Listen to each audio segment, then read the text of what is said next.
Lord. Maraming salamat, Panginoon. Lord, we are praying, Father God, help us to be focused on you, Panginoon, to fix our eyes on you, Lord God. In Jesus' name we pray. Amen. Amen and amen. Good morning po sa bawat isa. Morning. Gandang umaga po.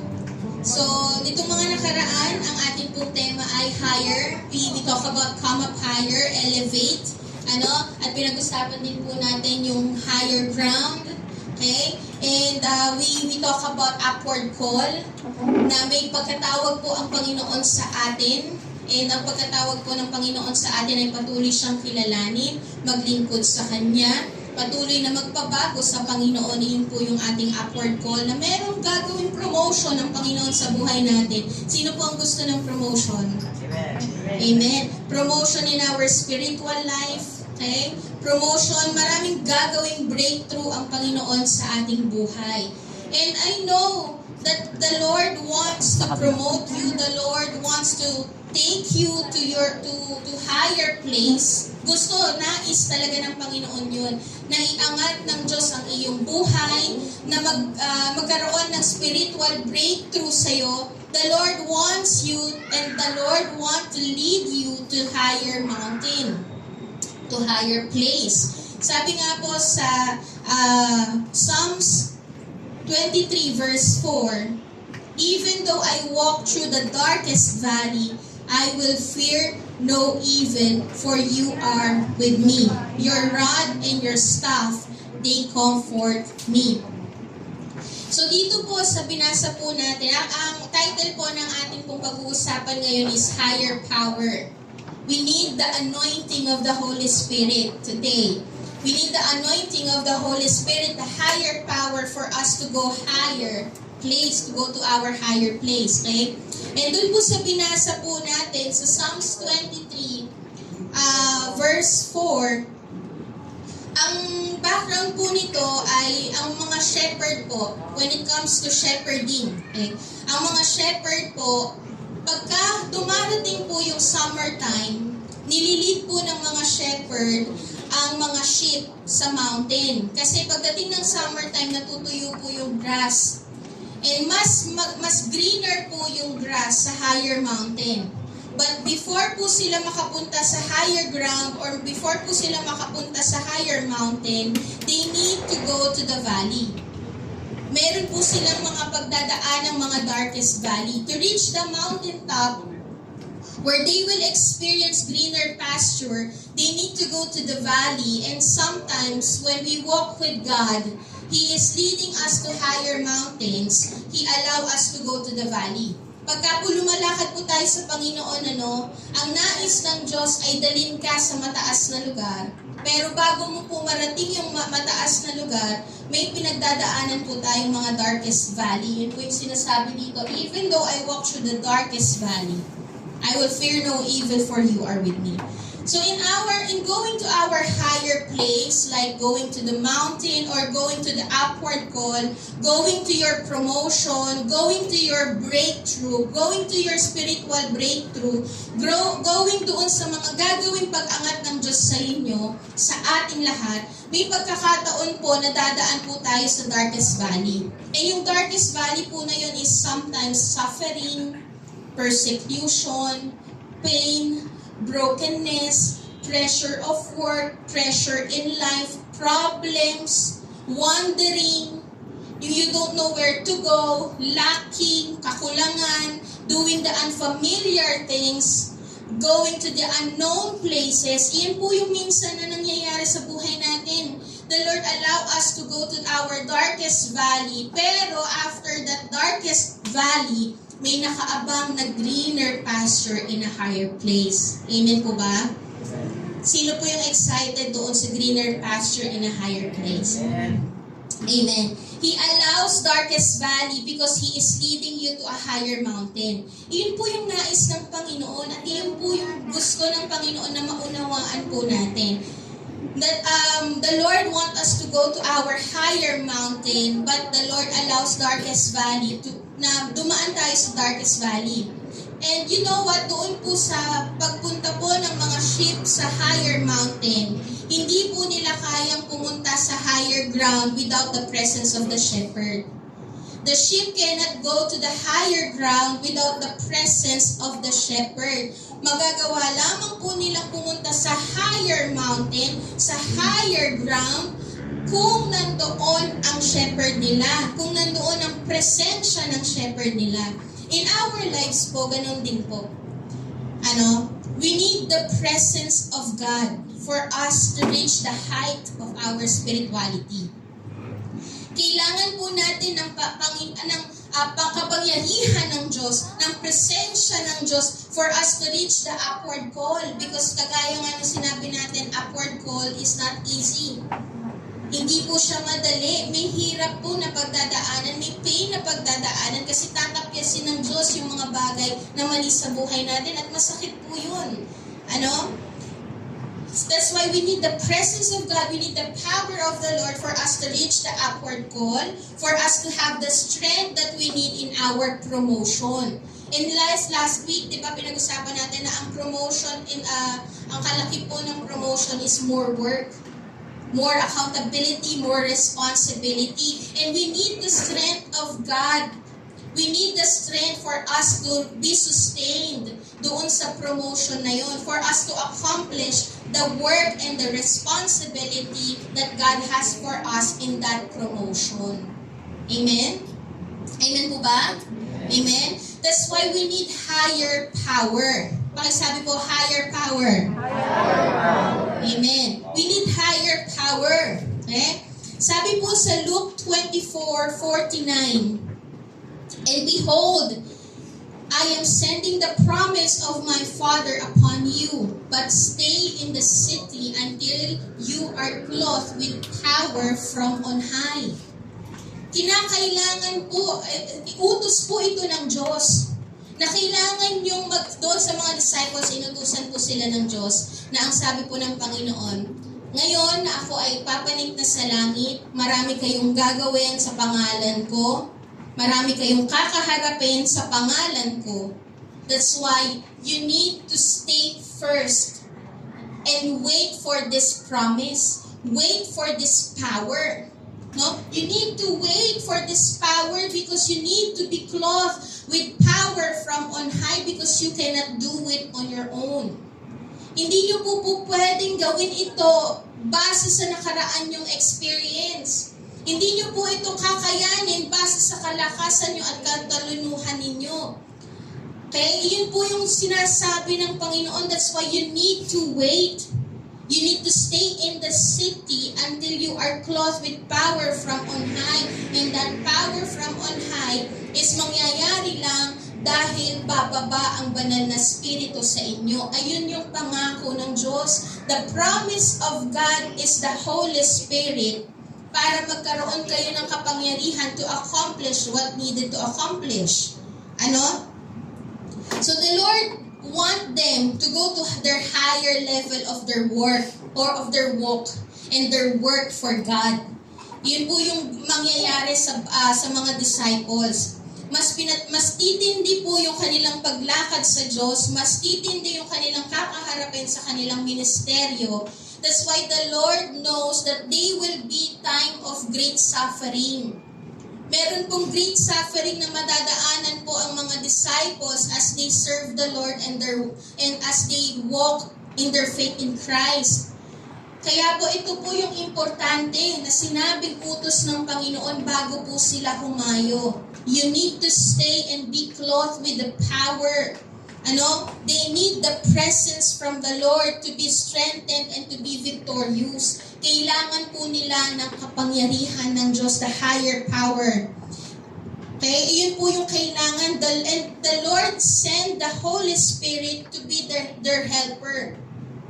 Sinend po ng Panginoon ang banal na spirito para makatulungan po nila sa gagawin po nila na paglilingkod, sa paglakad nila sa Panginoon. Kailangan po nila, binigay ng Panginoon ang banal na spirito to give them divine strength and clothe them with power to accomplish the task that God has given for them.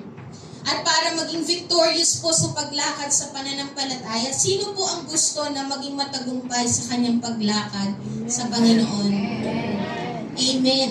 Sino ang gustong maging matagumpay sa kanyang paglilingkod sa Diyos? Amen. And you need the Holy Spirit. You need to be clothed. You need to have this power, yung talagang balot na balot ka ng banal na spirito. We need higher power for us to come up higher. Amen po ba? We need higher power for us to come up higher. At dito po sa pinag-uusapan po natin sa Luke 24:49, hindi po iuutusan, okay? Hindi po sasabihin ng Diyos o iuutos ng Diyos sa mga disciples to wait for the baptism of the Holy Spirit if hindi nila kailangan ang tulong ng banal na spirito. Kaya po sinabi ng Diyos na maghintay muna kayo, huwag kayong basta sugod ng sugod. Huwag kayong basta bara ng bara. Ano? Kailangan nyo munang maghintay kasi alam ng Diyos na kakailanganin nyo ang banal na spirito. Kakailanganin nyo ang kapangyarihan na nanggagaling sa Diyos para maging matagumpay ka. So that you may accomplish the divine calling of God has for you. Amen? To accomplish the divine calling, we need the divine strength and divine power from on high. They needed to receive the anointing of the Holy Spirit. At iyon po yung nais ng Panginoon na maranasan po natin ngayong umagang ito. Na tayo po ay maranasan natin yung anointing of the Holy Spirit today so that we may accomplish the divine calling that God has for you. So that maging matagumpay ka sa iyong paglilingkod sa Diyos, maging matagumpay ka sa paglakad mo sa Panginoon, maging matagumpay ka sa iyong buhay, kailangan mo ang kapangyarihan ng Diyos. May mga bagay po kasing nangyayari sa buhay natin na hindi kaya ng iyong kalakasan. Nalimitado ang iyong kakayanan. Pero dahil sa kapangyarihan ng Diyos, mararanasan mo ang milagro ng Panginoon. Amen po ba? Amen? Dahil sa kapangyarihan ng Diyos, maa-accomplish mo yung mga bagay na hindi mo kayang i-accomplish on your own. Amen po ba? Amen? So, pag sinabi po nating anointing, what is the anointing?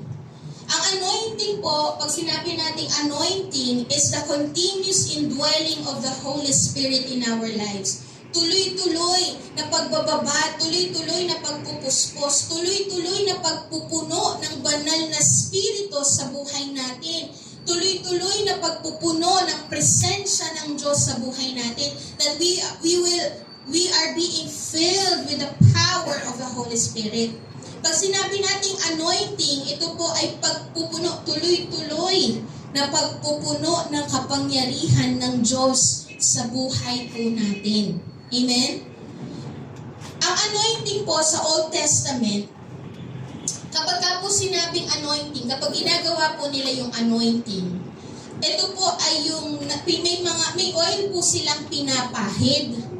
Okay? Pagka ginagawa po nila yung anointing service or they are anointing the sheep, they are spreading the oil doon sa bawat tao, doon sa bawat bagay. Kagaya na lamang po, example lang po, doon sa ancient shepherding, sa pag-shepherd po. Ang ginagawa po nila para maprotektahan po ng mga shepherd ang sheep sa mga lice, sa mga insekto na papasok sa kanilang tenga na magkokos ng death sa kanila, ng kamatayan sa kanila. Ang ginagawa po ng shepherd is pinupunasan po ng oil yung head ng sheep para po dumulas yung balahibo ng sheep at hindi po makapenetrate yung mga insects po doon sa sheep's head going to the sheep's ear. Okay? So, mag-i-slide off po yun. Nandoon na kaya pinupour out yung oil sa sheep. It speaks of God's protection. It speaks of the shepherd's protection toward the sheep. Okay? So, ganun din po sa buhay po natin.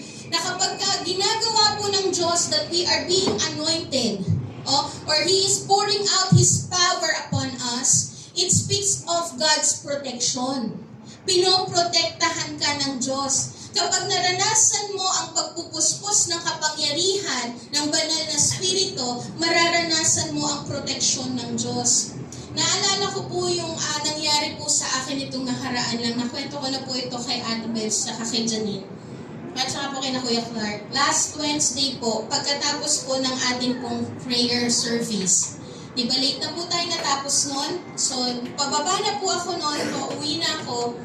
Ang mga kasabayan ko po ay malalaking truck. So, dahan-dahan lang po ako talaga.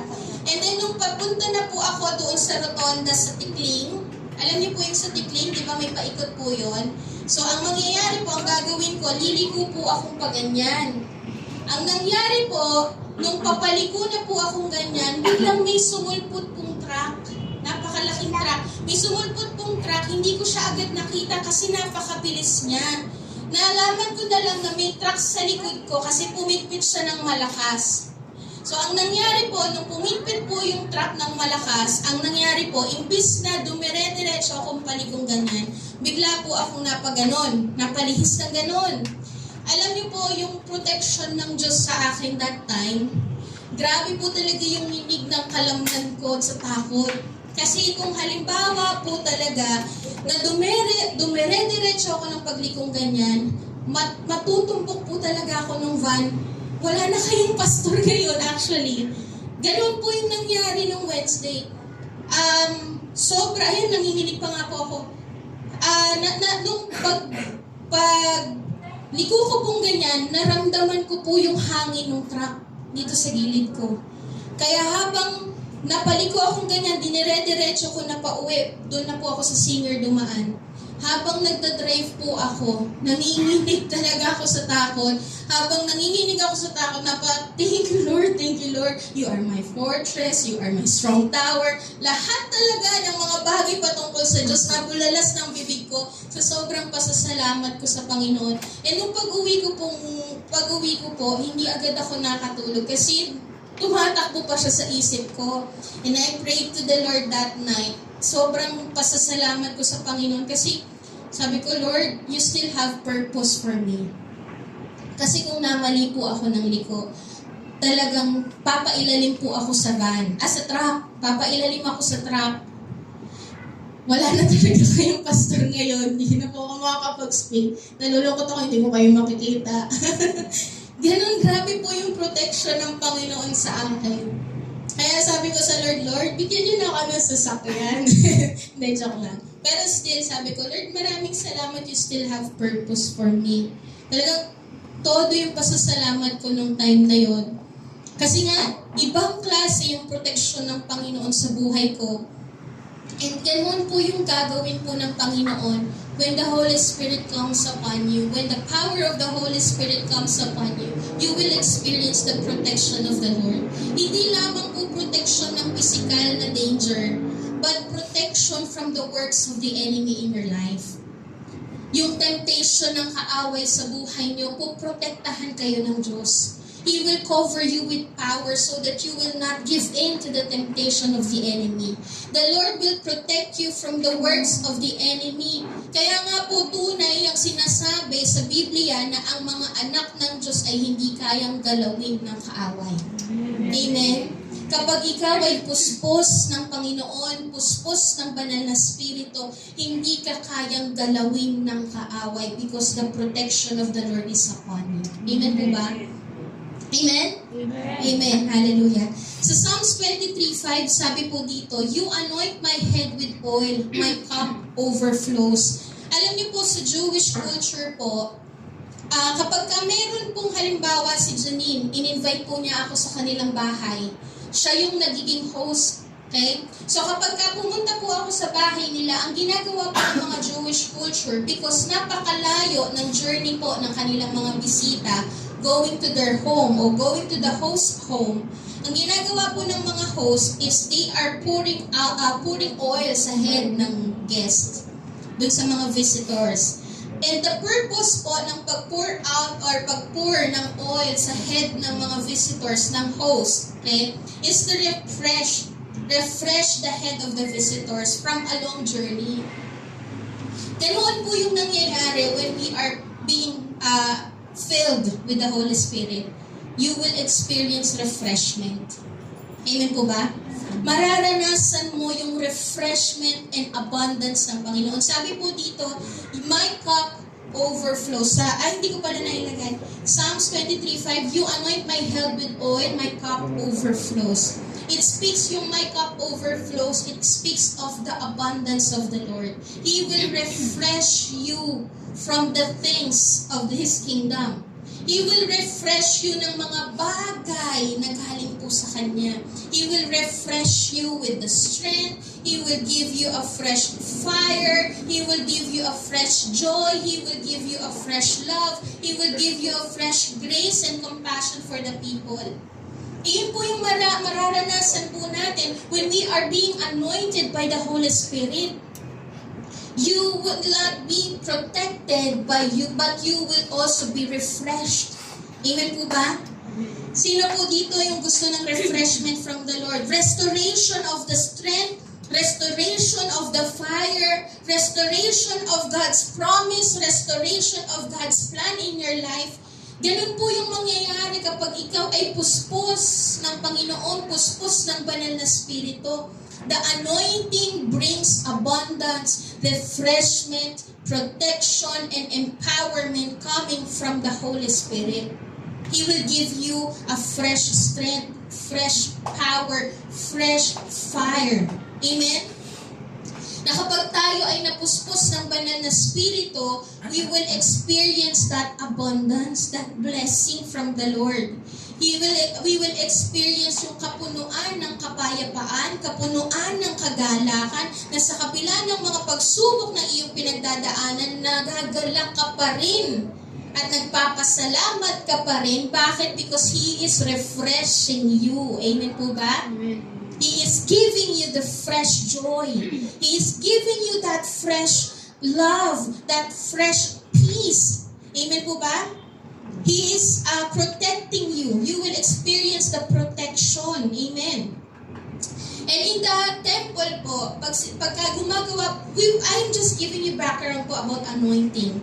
Sa temple po in the Old Testament, when they are doing anointing ceremony, pag ginagawa po nila yon, ang ginagawa po nila, pinapahiran po nila ng oil yung mga gamit na gagamitin po nila sa paglilingkod sa temple.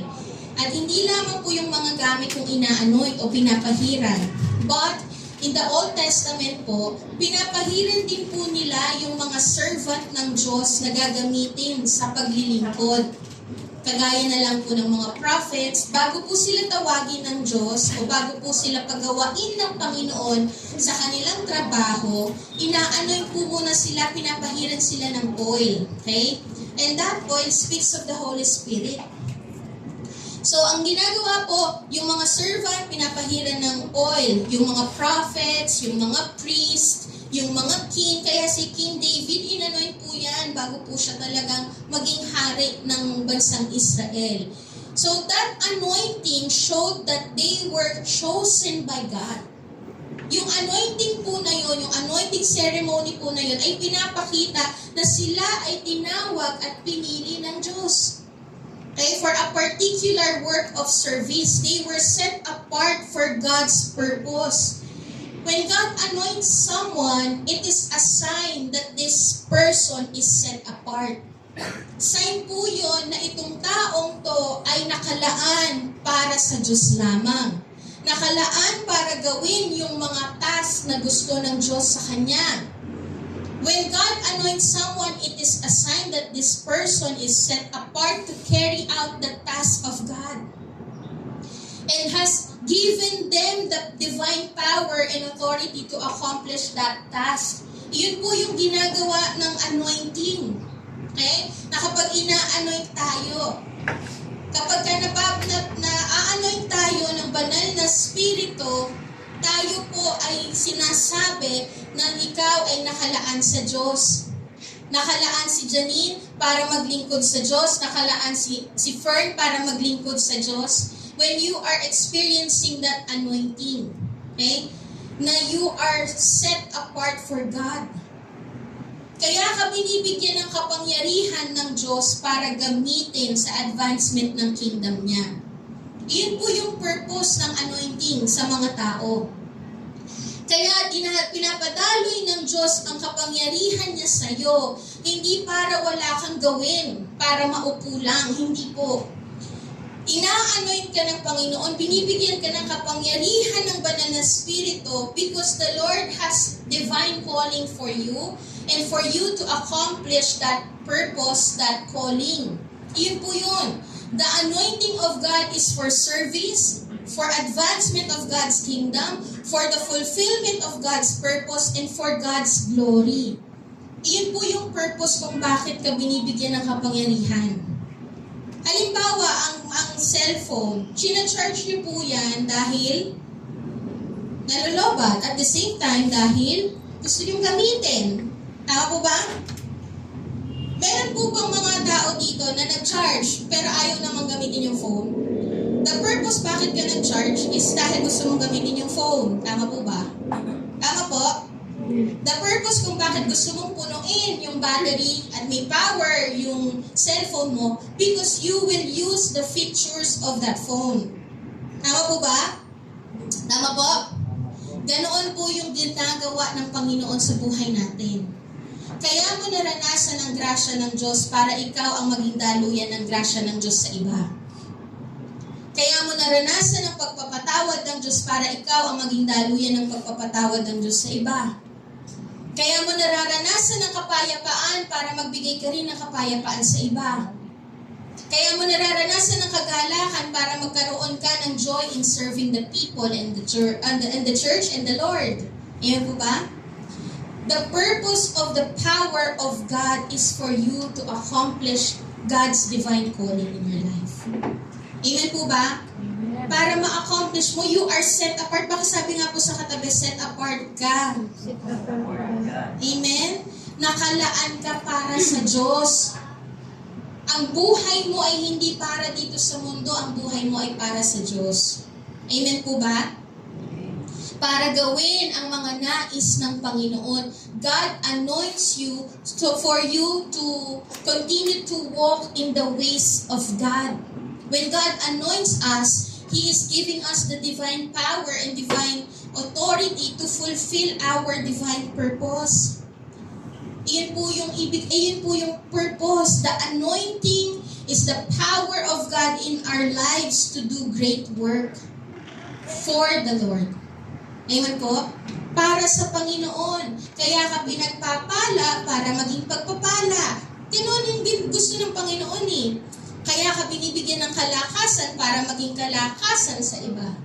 Amen? Kaya ka kino-comfort ng Diyos para magawa mong i-comfort ang iba. Amen po ba? So that's the purpose of the Lord, for you to accomplish God's divine calling in your life. When we are anointed, may tatlong bagay po tayong pag-aaralan ngayon din. Na kung ano yung nangyayari sa buhay ng isang tao when they are being anointed by the Holy Spirit. Kapag ka na-anoint ka o napupuspos ka ng kapangyarihan ng Diyos, ano yung nangyayari sa buhay mo? And the power of God can affect us in many ways. Unang bagay po is it empowers our work or it empowers the ministry. It empowers our ministry. You know, hindi po tayo tinawag ng Diyos para gumamit ng kalakasan natin. We are not called to serve God in our own strength, but rather in the power of the Holy Spirit. Kasi ang pagkatawag po sa atin ng Diyos ay spiritual. Kaya hindi po tayo pwedeng gumamit ng ating sariling kalakasan, kundi kailangan natin umasa sa kapangyarihan ng banal na Espiritu. Ang sabi po sa Zechariah 4:6, "Not by might, nor by power, but by my Spirit, says the Lord Almighty." Hindi po sa kalakasan mo, hindi sa kakayanan mo, hindi sa talino mo, hindi sa abilidad mo, kundi dahil sa kapangyarihan ng banal na Espiritu, kaya ka nagiging matagumpay. Kaya na-empower yung mga ginagawa mo para sa Diyos. Sa trabaho man yan, Sa ministry man yan, inside the church, or wherever you go, your work will be empowered through the Spirit of God. Amen po ba? You need God's anointing to serve God. You can't do God's work without God's Spirit. Hindi niyo po kakayanin yun. Hindi po pwede na gumagawa ka sa Panginoon tapos hindi mo siya kasamang gumagawa. Okay? Kailangan mo ang banal na Espiritu. You cannot do God's work without God's Spirit. You need God's anointing in order to be fruitful in your service to God. Kailangan mo po ang pagpupuspos ng banal na Espiritu para maging matagumpay ka, para maging fruitful ka, para maging successful yung ginagawa mo para sa Diyos. So wag po nating hayaan na kumilos tayo ng walang anointing. Amen po ba? Walang kapangyarihan at kalakasan na nagmumula sa Diyos. Sa Acts 10:38 po, ang sabi po dito, ito po ay si Peter, kinakausap po niya, sinishare na po niya ang bahay po, o ang sambahayan po ni Cornelius. And ang sabi po niya, sinasabi po niya kung gaano ka-anointed ang Panginoong Jesus. Sabi po sa Acts 10:38, how God anointed Jesus of Nazareth with the Holy Spirit and power, and how He went around doing good and healing all who were under the power of the devil because God was with Him. Ang Panginoong Jesus po, siya po ay anointed. Ang Panginoong Jesus po ay kailangang mapuno ng banal na Espiritu para ma-accomplish niya yung mga great work. Okay? Yung mga bagay na above sa capability ng isang tao. And kung papansinin po natin, if Jesus needed anointing, ang Panginoong Jesus na po yun hindi po niya hinayaan na mag-umpisa siya sa ministry without the anointing of the Holy Spirit. Without the power that God has given Him. Hindi po niya hinayaan na mag-umpisa siya sa mga bagay na kailangan niyang gawin nang wala ang kapangyarihan na galing sa Diyos. He needed that anointing. If Jesus needed anointing, we also need more of the Holy Spirit's anointing. Amen po ba? If Jesus need the anointing to fulfill His divine appointment, ganoon din po tayo. Nagawa po ng Panginoong Jesus to do great work because of the anointing, yung kapangyarihan na nagmumula sa Diyos. Ganoon din po sa buhay natin. Makaka-witness po tayo ng kamanghamanghang bagay sa pamamagitan po natin. Gagamitin tayo ng Panginoon sa mga kamanghamanghang bagay. Hindi po dahil sa kalakasan natin, kundi dahil sa kalakasan ng Diyos at sa kapangyarihan ng Diyos. The Holy Spirit is giving us the power to do great things. It is the Holy Spirit. Kaya kapag nananalangin ka ng kagalingan, gumagaling ang pinapanalangin mo, hindi dahil sa iyo yun. It is because of the Holy Spirit. It is because of the power of the Holy Spirit flowing through you. Amen po ba? Amen? The Holy Spirit who is in Jesus Christ is the same Holy Spirit that will give us the power to accomplish great things. Na kung ang Diyos po, ang Panginoong Jesus, accomplish great things because of the power of the Holy Spirit. Ang pinangako po ng Panginoon sa atin, yung the same power that Jesus has is the same power that is residing in you. Amen po ba? It's the same power na dumadaloy sa buhay natin. That's why we can do great things for the Lord. Amen po ba? That's why we can witness miracle upon miracle. We can witness signs and wonders. Amen? The anointing empowers our preaching. It is the anointing. Ang anointing po, ang kapangyarihan ng Diyos ang nagpapatindi at nagpapalakas ng ating pagpe-preach, ng ating paglilingkod. Okay? Because it is the anointing that brings deliverance and freedom to the captives, brings healing, blessing, and favor. Ang anointing po ng Panginoon ang nagbibigay ng kapangyarihan, ng kagalingan sa mga tao, that when you preach the word, nababago ang tao. Okay? Kasi kung halimbawa na lang po, it is the anointing that makes the difference.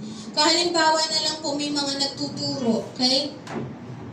Meron po tayong mga tao na nakikita at naririnig na mahusay magturo, mahusay magsalita. Eh, gift nila yon. Mahusay silang magturo, mahusay silang magsalita. Pero ito po yung kaibahan. Kapag ikaw ay puspos ng banal na spirito, ang pagtuturo mo ng salita ng Diyos ay nakakapagpabago. Amen po ba? Why? Hindi dahil you are eloquent with your preaching, hindi dahil mahusay kang magsalita, but because it is filled with the power of the Holy Spirit. Ito ay puno ng salita ng Diyos. Kaya nga po kayo nababago eh. Hindi po dahil mahusay at maganda ang nag-i-speak na sa atin na si Ate Cynthia, si Janine. No, hindi po ganun.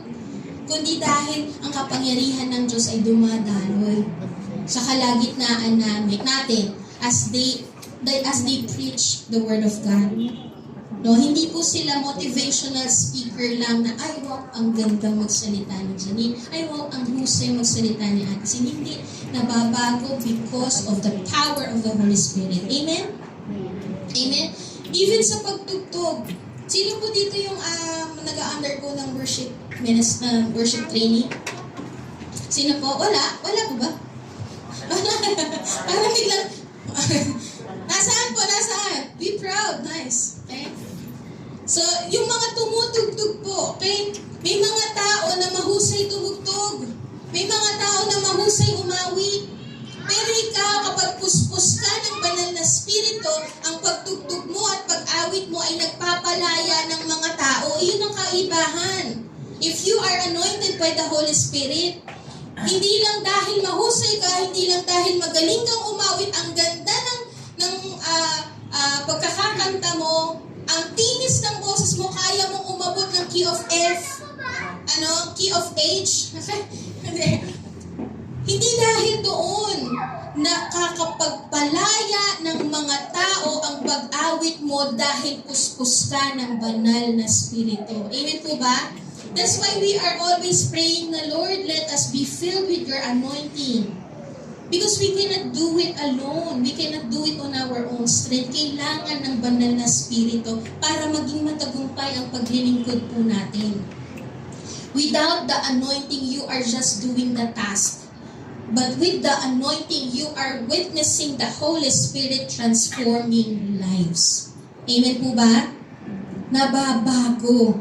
Nagugulat tayo para may pagbabago kasi nga kumikilos ang banal na spirito. Amen po ba? Amen. Amen. And pangalawa po, it breaks your limitation. When you are anointed by God, kapag pinuspos ka ng banal na spirito, it breaks your limitation.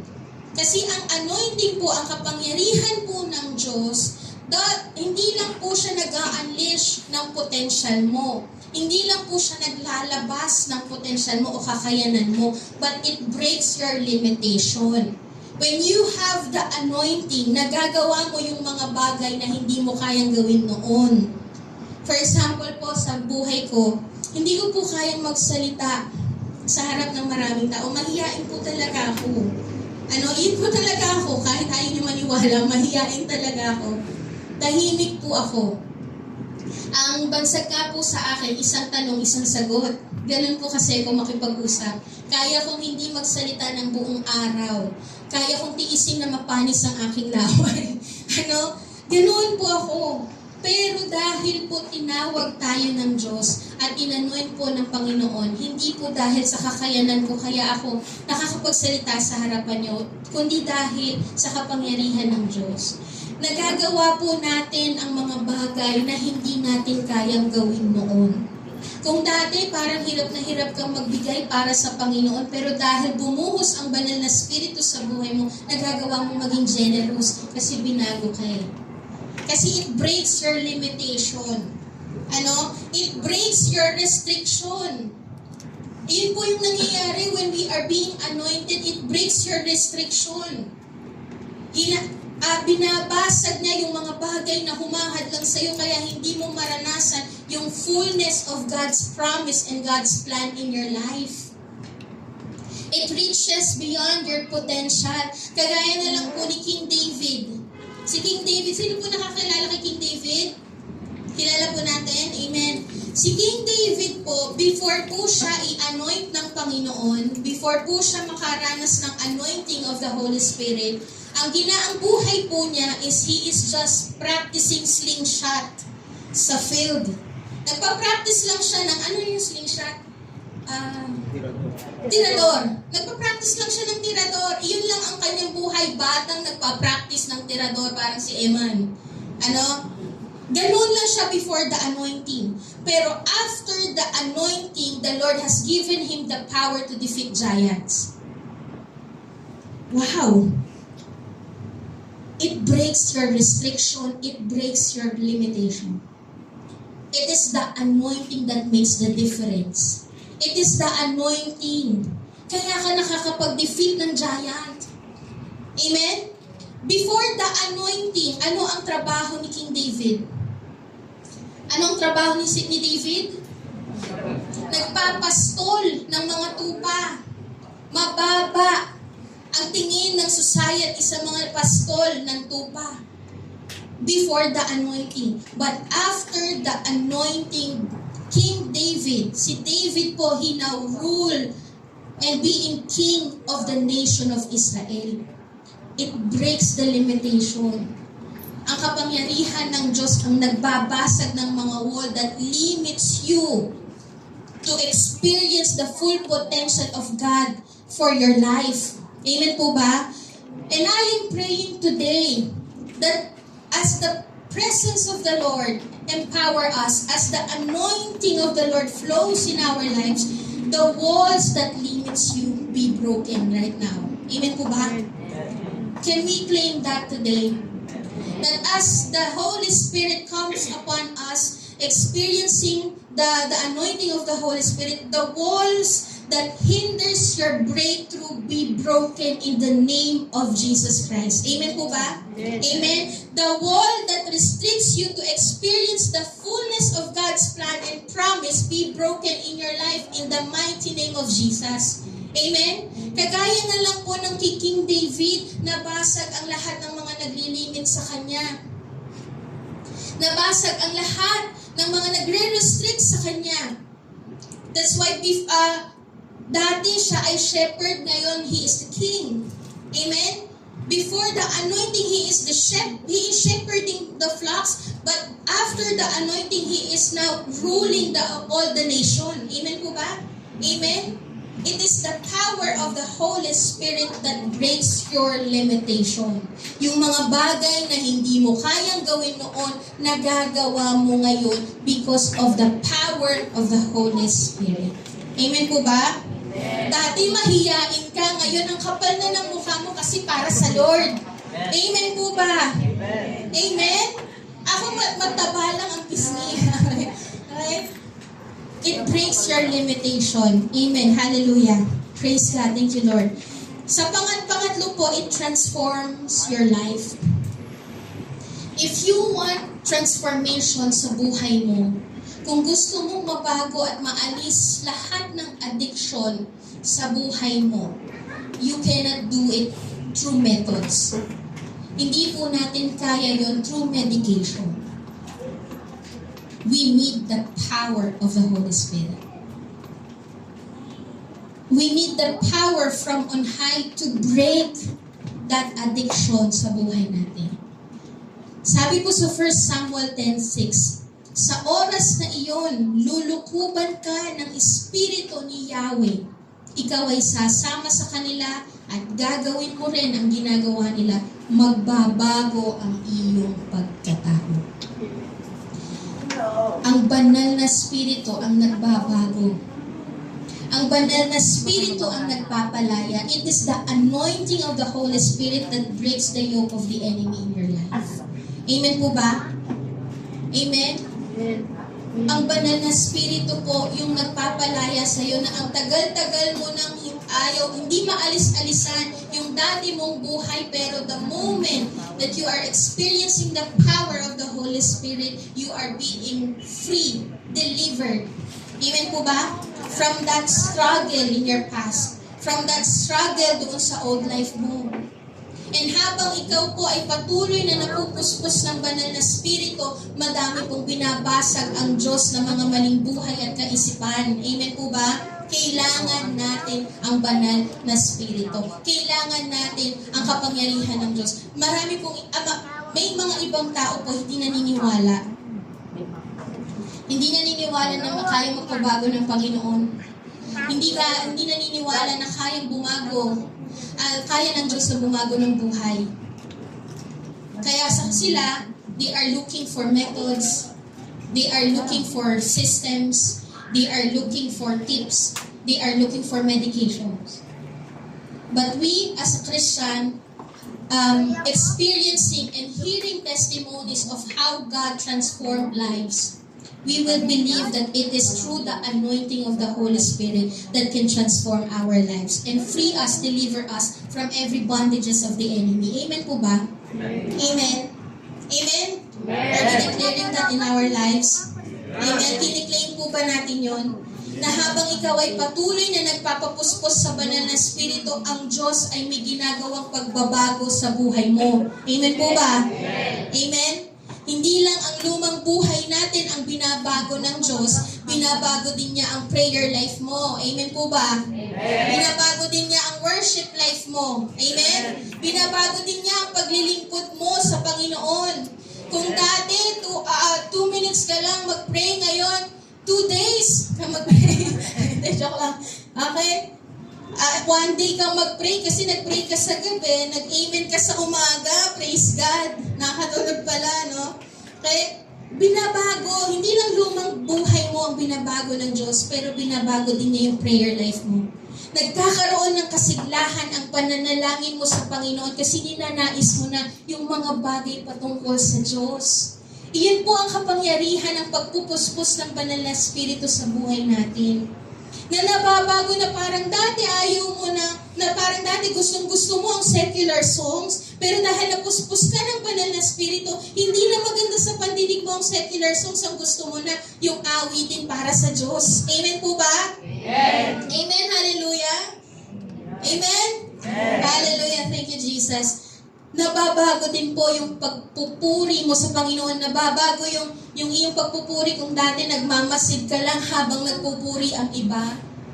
Tumitingin ka sa kuko mo habang nagpupuri ang iba. Pero dahil ang banal na spirito ay binigyan ka ng kapangyarihan, nilagyan ka ng pagnanais sa mga bagay patungkol sa Diyos, inopen ng banal na spirito ang iyong mga mata sa mga bagay patungkol sa Diyos, nagkakaroon ka na ng kasiglahan na magpuri sa Panginoon. Hindi mo na siya makontain, kaya ka umaawi, kaya ka tumatalon, kaya ka sumisigaw, kaya ka pumapalakpak. Amen po ba? Amen. Amen? Puspos kasi. Parang si King David, para siyang baliw na nagpupuri sa Panginoon kasi puspos ng banal na spirito. Hindi siya mapigilan ng mga tao kahit sabihin na, uy, baliw na ata yung hari natin. Sinabihan pa siya ng asawa niya, baliw ka na ata. Pero hindi. Magpupuri ako sa Panginoon, hindi ko kasi makontain yung kabutihan ng Diyos. Pinakita ng Diyos sa akin, ng banal na spirito sa akin kung gaano kabuti ang Diyos, kung gaano mapagmahal ang Diyos. Kaya hindi ko makontain yun. I will worship God. I will sing praise to Him. I will dance for Him. Amen po ba? Amen? Nababago din ang paglilingkod natin. Nagkakaroon ng kagalakan ng ating puso na maglingkod sa Diyos. Hindi tayo napipilitan. Amen po ba? Tayo ay patuloy na nagagalak na maglingkod sa Panginoon kasi dumadaloy sa atin ang kagalakan ng Diyos. Amen po ba? Amen. Pwede ko po bang imbitahan ang worship team? Hallelujah. We need the power of the Holy Spirit. Sabi po sa Ephesians 5:18, don't be drunk with wine because that will ruin your life. Kung papipiliin ka po, malasing sa alak o malasing sa banal na spirito. I am praying na mas piliin po natin malasing sa banal na spirito at hindi sa alak. Kasi ang sabi po dito, ang alak po ay nakakasira ng buhay. Nakakasira ng pag-iisip. nakakasira ng pamilya. Instead, be filled with the Holy Spirit. Ang sabi po dito, when Paul speaks about being filled with the Holy Spirit, yung filled po na yun ay continuous action. Yung filled po na yun ay you need to be continually be filled with the Holy Spirit. Yung tuloy-tuloy na pagpupuspos ng banal na Espiritu sa iyong buhay. Araw-araw, dapat mong naisin ang pagpupuspos ng banal na Espiritu. Araw-araw, dapat kang mamalagi sa presensya ng Diyos. Iyan po yung nais ng Panginoon sa buhay natin. Do not be drunk with wine, instead be filled with the Holy Spirit. Nawa po today, naisin natin na talagang mapuspos ng banal na Espiritu. Na Lord, gusto kong maranasan ka ng higit pa sa nakaraan. Gusto kong mapuno ng presensya mo ngayong umagang ito. Araw-araw, ang sabi po dito, hindi lang sa nakaraan ka magnais, na naranasan mo na ang pagpupuspos ng banal na Espiritu, ayos ka na doon, hindi po pwede. Ang sabi dito, araw-araw, continuous action. Dapat palagi mong ninanais, araw-araw. Amen? Because do not rely on yesterday's anointing. Huwag tayong mag-rely sa nakaraang anointing lang, but desire always for fresh anointing. Yung sinasabi po natin that do not rely on yesterday's anointing, but always desire for fresh anointing. Hindi po natin sinasabi na humihina ang kapangyarihan ng banal na Espiritu. Hindi po natin sinasabi na nababago ang kapangyarihan ng banal na Espiritu. Ang dahilan po kung bakit dapat tayong magnais na araw-araw mapuspos ng banal na Espiritu kasi tayo ang nanghihina. Tayo ang nagiging stagnant. We have the tendency to be stagnant. We have the tendency to be complacent. We have the tendency to be lukewarm. Hindi po ang banal na Espiritu ang nagbabago o nanghihina o na nauubusan ng kalakasan ng kapangyarihan sa buhay natin. But it is us na nanghihina, tayo yung parang nanlalamig. Kaya kailangan natin palagi ng apoy ng Diyos. Kailangan natin palagi na mapuspos ng banal na Espiritu. Kailangan natin palaging naisin na magbabad sa presensya ng Panginoon. Meron lang po akong illustration po sa inyo of being filled with the Holy Spirit or puno ng banal na Espiritu at lubog sa banal na Espiritu.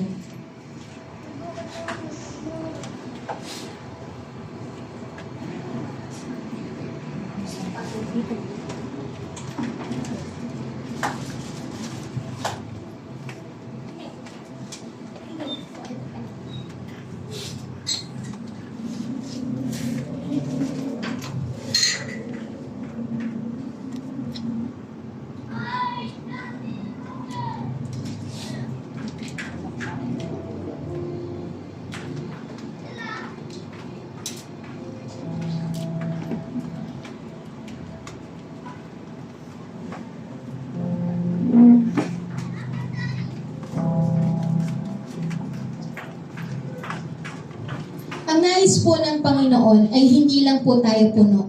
Kagaya po nitong baso na to, siya po ay puno. Nakikita niyo pa puno siya? May pagkakataon po na nung tinanggap natin ang Panginoon bilang Diyos sa tagapagligtas ng ating buhay, the Holy Spirit dwells in us. Napuno tayo, nanahan ng banal na Espiritu sa buhay natin.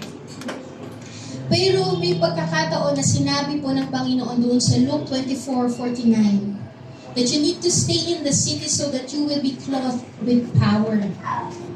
Na-covered ka ng kapangyarihan ng Diyos.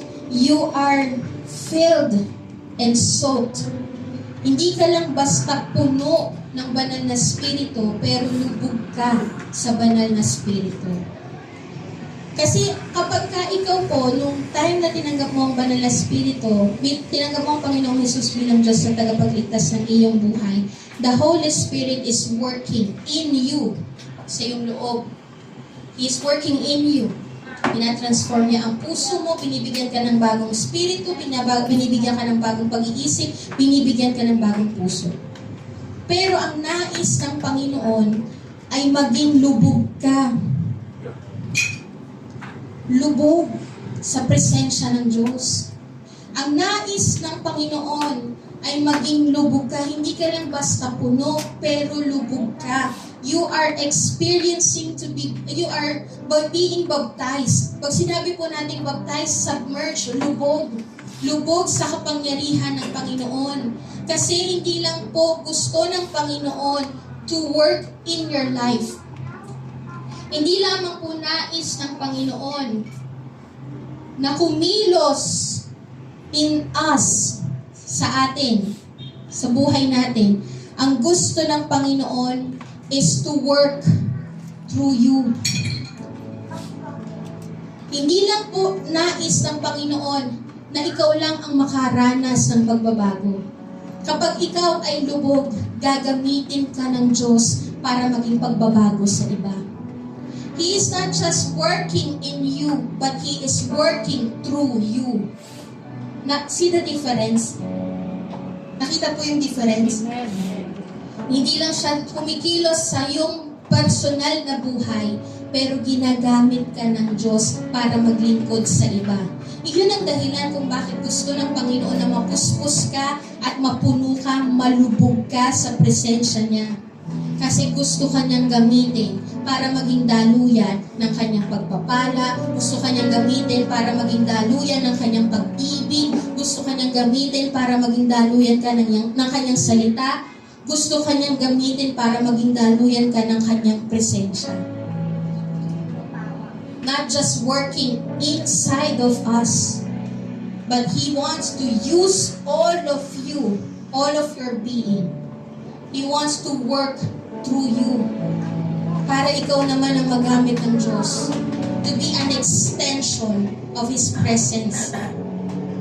Na habang ikaw ay lubog, makikita ng ibang tao, grabe, ibang klase ang buhay nito, parang ang sarap din maglingkod sa Diyos. Yung apoy ng Panginoon na nag-aalab sa iyo ay nahahawa ang iba. Kaya nagagawa na rin nilang maglingkod at maging maalab sa Panginoon. Hindi lang basta gusto ng Panginoon that He will work in you, but He wants to use you and He wants to work through you. Makita talaga ang kaningningan, ang kapangyarihan, ang apoy ng Diyos sa iyong buhay. Kapag po tayo ay lubog sa presensya ng Panginoon, it strengthens us and transforms us. And it leads the people to serve the Lord because of the transformation that God is doing in your life, that God has done in your life. Amen? The power is a product of the presence. Kung gusto po natin maging matatag, kung gusto po natin na talagang mapuspos na kapangyarihan, maging malakas, matibay sa ating pagpanig sa upward call, you need the presence of God because the power is the product of the presence of God. Alam niyo po, ang nais ng Panginoon ay hindi ka lang puno. Gusto niya, lubog ka. Because you are not fighting small battles. Ang gusto ng Panginoon talagang maranasan mo ang kapangyarihan ng Diyos kasi ang kinakaharap mong mga pagsubok ay hindi maliliit na pagsubok. Kagaya ng mga disciples, hindi maliliit na pagsubok ang hinarap nila. Ang tindi ng hinarap nila, death threat, patay kung patay. Ang tindi po ng kinakaharap ng mga disciples ng mga battles. Ganon din sa buhay natin. We need the anointing because we are not fighting small battles. We need the anointing because we are fighting against principalities, demonic power, and darkness in this world. We need the anointing because we are fighting battles above our strength and abilities. Hindi natin kaya magbago ng tao. Above yon sa capabilities natin and strength natin. We need the power of the Holy Spirit so that it will be done in the name of Jesus. Amen po ba? The transformation, the restoration of our family will be done in the name of Jesus because there is restoration in the name of Jesus Christ. Amen po ba? Yung kinakaharap po natin ng mga pagsubok, kagalingan, hindi kaya ng gamot, hindi kaya ng kahit na anong medikal, you need the anointing of the Holy Spirit because it is in the power of because the name of Jesus has the power to heal. Amen? You need Jesus, you need the anointing of the Holy Spirit. At ang sabi po sa Ecclesiastes 9:8, let your garments be always white. Let not oil be lacking on your head. Ang sabi po dito, hayaan mo na patuloy mong isuko ang iyong buhay sa Panginoon at huwag mong hayaan na kulangin ka ng oil, ng pagpupuspos. Naisin mo palagi na papuspos ka ng banal na spirito. Have a repentant heart and a surrendered life. Kasi mas matindi ang pag-surrender natin, mas matindi ang paggamit ng Diyos sa buhay natin. Desire for fresh anointing. Kung naranasan na po natin yung mapuspos ng banal na spirito, desire for a fresh anointing today. And desire for a fresh fire in our lives. Desire for that fresh strength sa buhay natin. The anointing of the Lord protects us. The anointing of the Lord breaks our limitation. The anointing of the Lord is the one that we need so that we can experience breakthrough and abundance. Praise you, Jesus. Glory to you. Hallelujah. Pwede po ba tayong tumayo lahat?